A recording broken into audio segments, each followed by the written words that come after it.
Welcome to another power packed episode of Awaaz overdrive. मैं हूं मुग्धा मिश्रा। चलिए देखते हैं क्या कुछ खास लेकर आए हैं हम आपके लिए आज के शो में। कॉम्पैक्ट सेडान सेगमेंट में होंडा अमेज या फिर फोक्सवैगन एमियो।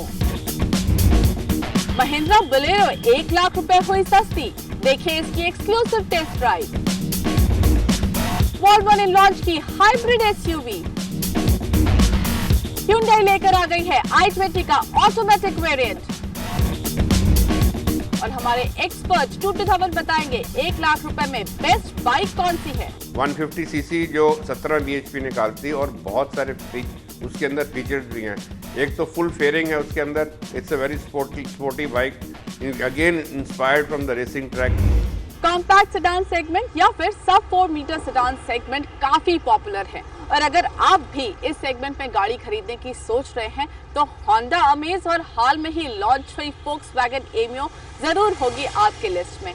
तो ये दोनों गाड़ियां कैसे कॉम्पीट करती हैं एक दूसरे से, पता कर रहे हैं मैं और अक्षित। चलिए देखते हैं।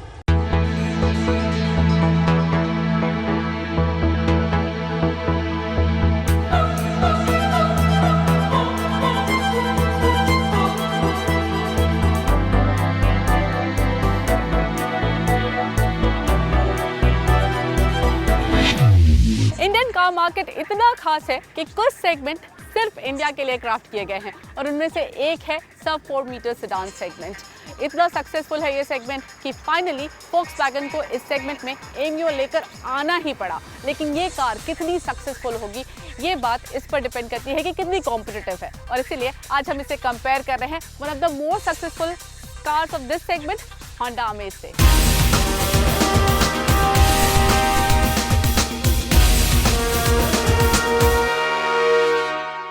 अमेज इस सेगमेंट में सबसे शुरुआती गाड़ियों में से एक है, तो काफ़ी टाइम से एक रिफ्रेशमेंट की ज़रूरत थी जो होंडा ने अभी कुछ महीनों पहले ही दिया है अमेज को। इसमें नया ग्रिल और एक स्पोर्टी बम्पर दिया गया है जिस कारण से पहले से बहुत ज़्यादा बेटर दिखती है अमेज। हाँ, और अग्रेशन पर फोकस है अमेज के लिए, थोड़ी अग्रेसिव लुक बनाया गया है, जबकि फोक्सवैगन एमियो सोफिस्टिकेशन पर ज़्यादा ध्यान देती है।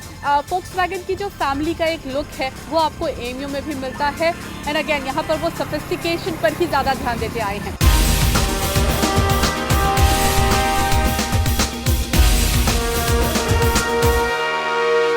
सब 4 मीटर सेगमेंट में एक 3 बॉक्स डायमेंशंस प्रॉपरली फिट करना एक बहुत बड़ा चैलेंज था एंड होंडा ने बहुत सक्सेसफुली उसको अमेज के साथ मीट किया है। अब अपग्रेड्स भी कुछ आ गए हैं, यहाँ पर नया बम्पर है, रिफ्रेश्ड एक टेल लैम्प्स हैं और साथ में एक क्रोम स्ट्रिप भी है, तो पहले से और बेहतर दिखती है अमेज अब। जी, जहाँ अमेज बेहतर दिखती है, प्रोपोर्शनेट दिखती है, आई थिंक एमियो का सबसे बड़ा ड्रॉबैक ये है कि ये it looks like almost a cut job. एक स्ट्रेट सा ड्रॉप यहाँ पर मिलता है, बहुत ही बोरिंग से इसके टेल लैम्प्स हैं। तो सबसे बड़ा डिसअपॉइंटमेंट लुक्स के लिहाज से एमियो के लिए इसका रियर व्यू है। ये तो बात हुई एक्सटीरियर्स की, बट इंटीरियर्स किसके बेटर हैं ये अब हम बताएंगे आपको।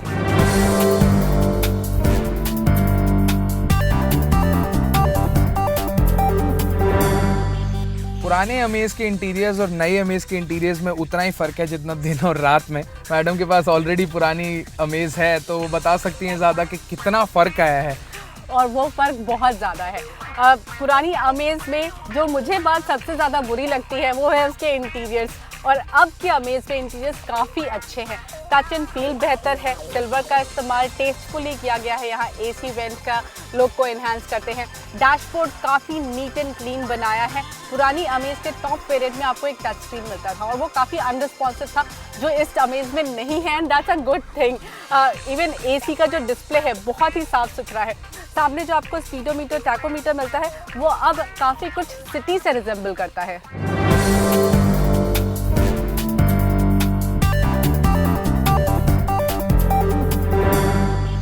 एमियो के अंदर बैठकर फील तो आती है, क्यों अक्षत? जो सोफिस्टिकेशन बाहर से स्टार्ट होता है वो अंदर तक बहुत प्रॉपरली आपको यहाँ भी फील होगा। ब्लैक और बेज का थीम है, बहुत सिंपल लेआउट है, सिल्वर का थोड़ा बहुत यूज़ है, बहुत ही यूज़र फ्रेंडली कैबिन है और आप बहुत जल्दी यूज टू हो जाएंगे। आप कुछ कॉम्प्लिकेटेड नहीं रखा गया है। जी बिल्कुल, यूज़र फ्रेंडली इसकी टच स्क्रीन भी है, छोटी ज़रूर है बट रिस्पॉन्स बढ़िया मिलता है। इसके साथ साथ आप अपने फ़ोन को कार के साथ कनेक्ट करके फ़ोन का इस्तेमाल बातचीत करने के लिए भी कर सकते हैं, जो आपको अमेज़ में नहीं मिलता है। मुझे इस कार में एक चीज़ खलती है, वो ये कि ये जो आर्मरेस्ट है, हैंड ब्रेक लगाते वक्त थोड़ा अड़ता है।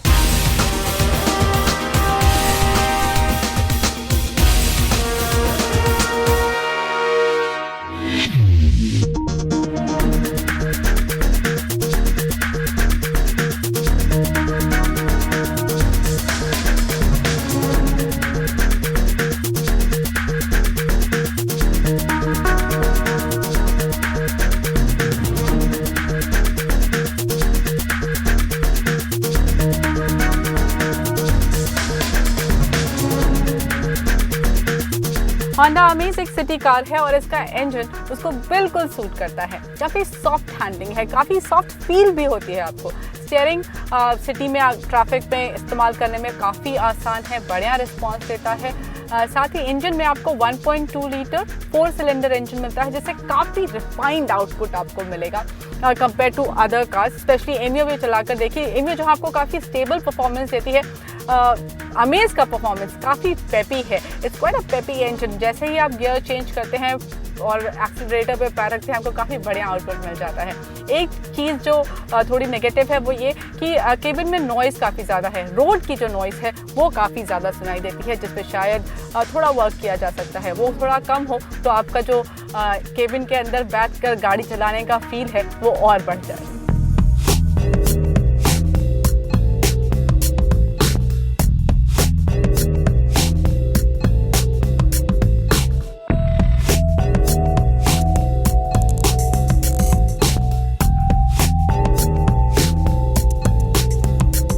एमियो में अभी के लिए आपको सिर्फ एक ही इंजन ऑप्शन मिलेगा, वो भी पेट्रोल। डीजल के लिए आपको इंतज़ार करना पड़ेगा। पेट्रोल इंजन वही है जो पोलो में भी आता है, 1.2 litre MPI 3 cylinder petrol. 3 cylinder बोलते ही आप समझ गए होंगे कि रिफाइनमेंट 4 सिलेंडर यूनिट जितना नहीं है, तो अमेज से ज़्यादा आवाज़ आती है इसके इंजन में जब आप ज़्यादा रेव करते हैं। ड्राइव में कुछ ऐसा सच इशू नहीं है, रिफाइनमेंट को अगर छोड़ दें तो। ड्राइव में आपको इसके जो इंजन की मेन कैरेक्टरिस्टिक है वो है मिड रेंज बहुत पंची है। तो जैसे आप स्टार्ट स्टॉप ट्रैफिक में जब होंगे तो आपको फर्स्ट गियर में रखना पड़ेगा, बट एक बार आप चलने लगते हैं तो ये आराम से परफॉर्म करता है। रोड मैनर्स की तो मुझे कहने की ज़रूरत ही नहीं है। जर्मन कार है तो वो श्योर फुटेडनेस, एक स्ट्रेट लाइन स्टेबिलिटी तो अमेजिंग है ही। ओवरऑल डिसअपॉइंट नहीं करती है। अगर रिफाइनमेंट और बेटर होता, अगर एक 4 सिलेंडर यूनिट आ जाए इसकी जगह, तो सोने पे सुहागा हो जाएगा।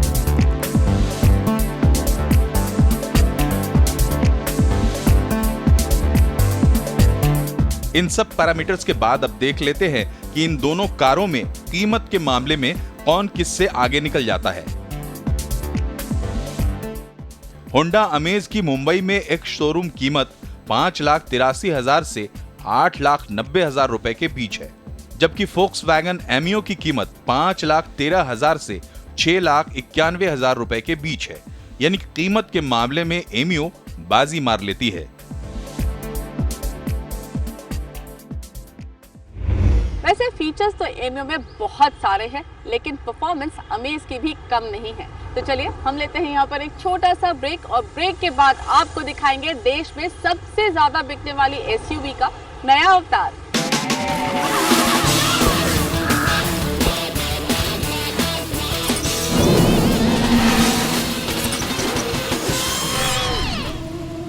Welcome back. आप देख रहे हैं आवाज ओवरड्राइव।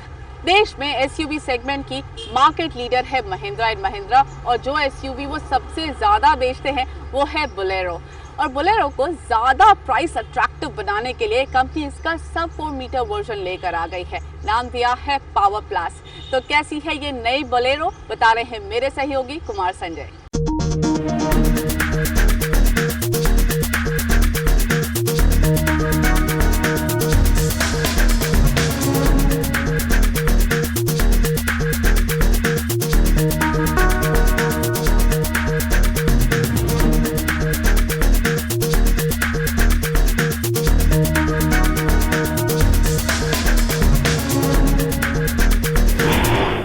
देश में इस समय सब 4 मीटर कॉम्पैक्ट एसयूवी हॉट बना हुआ है।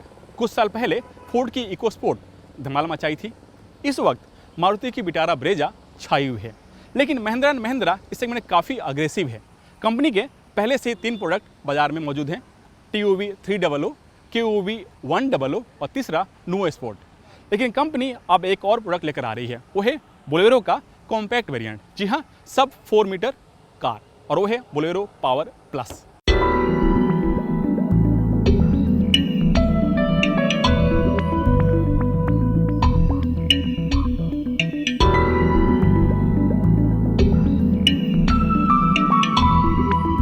दिखने में बोलेरो और बोलेरो पावर प्लस एक जैसे हैं, तो आप सोच रहे होंगे दोनों में फ़र्क क्या है। तो सबसे बड़ा फ़र्क है इनके साइज में। बोलेरो 4 मीटर से ज़्यादा लंबी है, बोलेरो पावर प्लस 4 मीटर से थोड़ी छोटी है। साइज में दोनों में सिर्फ 4.5 इंच का फ़र्क है। दूसरा बदलाव इसके इंजन में किया गया है, जिसे मैं ड्राइव के दौरान आपको बताऊंगा। और तीसरा सबसे अहम, कीमत। बोलेरो के मुकाबले बोलेरो पावर प्लस की कीमत करीब 1 लाख रुपये कम है। कीमत कम होने के पीछे सबसे बड़ी वजह है इस गाड़ी पर मिलने वाली एक्साइज ड्यूटी पर छूट। साइज में 4 मीटर से कम और इंजन छोटा होने की वजह से बोलेरो पावर प्लस पर करीब 6% की एक्साइज ड्यूटी पर छूट मिल रही है, और इसी छूट को कंपनी ने ग्राहकों को पास ऑन कर दिया है। इसके एक्सटीरियर में बहुत ज्यादा बदलाव नहीं किया गया है। फ्रंट बम्पर को नया शेप दिया गया है, साथ ही इसमें ब्लू विजन हेडलैम्प मिलते हैं। रियर बम्पर को भी छोटा किया गया है और ये बॉडी के अंदर की तरफ है। इन्हीं 2 वजहों से इसकी लंबाई कम हो गई है, और इसके अलावा बोलेरो पावर प्लस के एक्सटीरियर में कोई भी बदलाव नहीं किया गया है।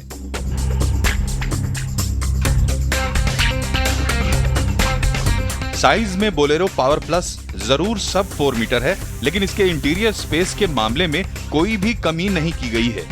इसमें भी 7 सीट का ऑप्शन है। विजुअली इसके इंटीरियर में कोई भी बदलाव नहीं है, मौजूदा बोलेरो की तरह ही दिखती है, लेकिन सीट की कुशनिंग पहले से बेहतर है। फ्रंट सीट को थोड़ा कॉम्पैक्ट किया गया है, जिससे ज्यादा लेगरूम मिलता है। वॉइस मैसेजिंग, डिजिटल डिस्प्ले और ड्राइवर इंफॉर्मेशन सिस्टम जैसे फीचर भी दिए गए हैं।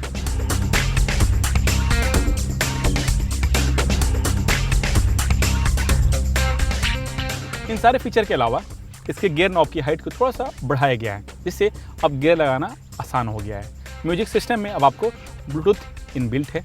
और तीसरा, बेहतर माइलेज के लिए स्कॉर्पियो की तरह इसमें भी माइक्रो हाइब्रिड टेक्नोलॉजी का इस्तेमाल किया गया है।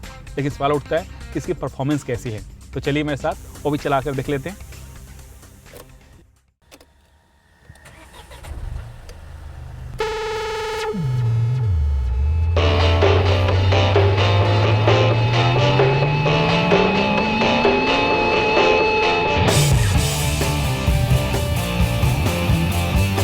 परफॉर्मेंस के मामले में बोलेरो पावर प्लस का कोई जवाब नहीं।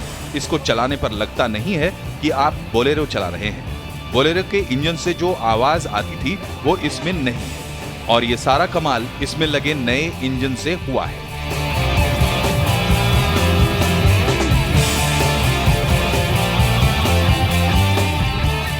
बोलेरो पावर प्लस में आपको एमहॉक D70 इंजन लगा, और इस इंजन की क्षमता है 1.5 लीटर। साइज में जरूर इंजन छोटा है, लेकिन पावर मौजूदा बोलेरो से 13% ज़्यादा है। इस इंजन की पावर है 70 bhp। माइलेज भी कम नहीं है। कंपनी का दावा है कि ये 1 लीटर डीजल में करीब 16.5 किलोमीटर सफ़र तय कर लेती है, लेकिन ये फिगर टेस्ट कंडीशन का है। ऑन रोड ये 12 से 13 किलोमीटर आराम से दे देती है।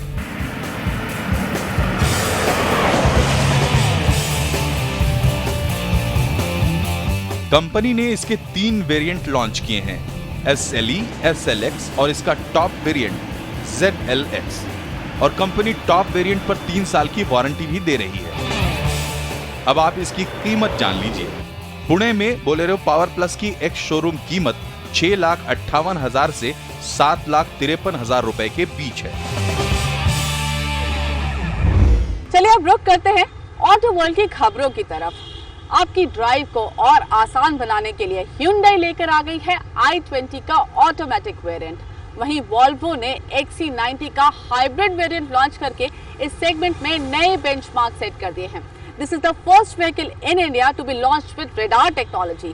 साथ ही प्रीमियम टू व्हीलर स्पेस में डुकाटी लेकर आ गई है एक्स डियावल। तो चलिए देखते हैं क्या कुछ चल रहा है ऑटो वर्ल्ड में इस हफ्ते।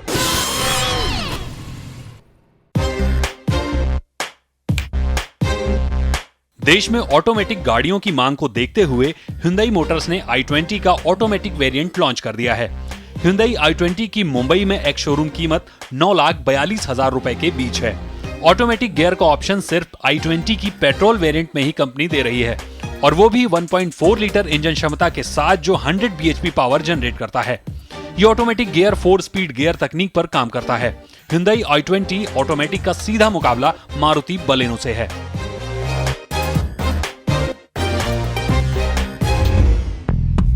स्पोर्ट्स क्रूजर बाइक सेगमेंट में डुकाटी ने एक्स डियावेल भारत में लॉन्च कर दिया है। कंपनी ने इसके 2 मॉडल उतारे हैं। पहला स्टैंडर्ड, इसकी कीमत 15,87,000 और दूसरा एस वर्जन और इसकी कीमत है 18,47,000 रुपए। ये बाइक उनके लिए है जो एक क्रूजर बाइक में हाई एंड मशीन के साथ स्पोर्ट्स बाइक की तरह रफ्तार चाहते हैं, क्योंकि इस बाइक में 1262 सीसी का इंजन लगा है जो 156 bhp पावर देता है। इतनी पावर तो एक बड़ी सेडान कार में मिलती है, तो आप समझ सकते हैं कि इसकी रफ्तार कितनी तेज होगी।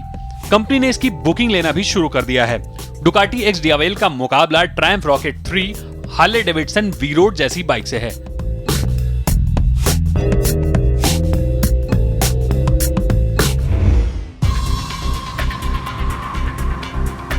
पॉल्यूशन को देखते हुए वॉल्वो इंडिया ने अपनी लग्जरी एसयूवी XC90 का हाइब्रिड वेरिएंट लॉन्च कर दिया है। इस हाइब्रिड एसयूवी का नाम है XC90 T8 और इस हाइब्रिड वॉल्वो XC90 की कीमत 1,25,00,000 रुपए है। इस गाड़ी की खासियत है कि इसमें 2 इंजन लगे हैं। फ्रंट में पेट्रोल और रेयर में इलेक्ट्रिक मोटर लगा हुआ है। लुक के मामले में हाइब्रिड और नॉर्मल में कोई फर्क नहीं है, लेकिन जो फर्क है तो पावर और माइलेज का। XC90 T8 में 2 लीटर का टर्बोचार्ज पेट्रोल इंजन के साथ 87 हॉर्स पावर जनरेट करने वाली इलेक्ट्रिक मोटर लगी है और दोनों इंजन को मिलाकर ये गाड़ी 407 हॉर्स पावर ताकत देती है। देश में कई हाइब्रिड कार हैं, लेकिन एक लग्जरी एसयूवी सेगमेंट में ये पहली हाइब्रिड कार है।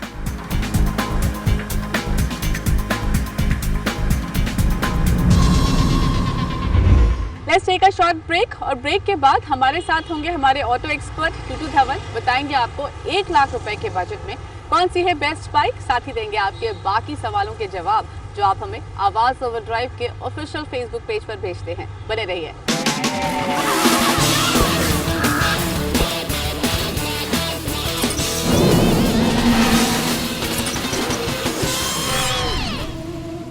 Welcome back. अब हमारे साथ जुड़ चुके हैं हमारे ऑटो एक्सपर्ट टूटू धवन। हाय टूटू जी, पहला सवाल अमलान बेहेरा का है।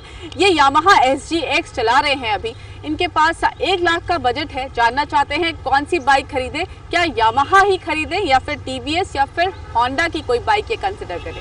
अमलान जी, आपकी फैमिली में ऑलरेडी यामाहा है तो हम आपको एक और यामाहा बता देते हैं YZF 150cc जो 17 bhp निकालती है और बहुत सारे उसके अंदर फीचर्स भी हैं। एक तो फुल फेयरिंग है उसके अंदर, it's a very sporty bike, again inspired from the racing track.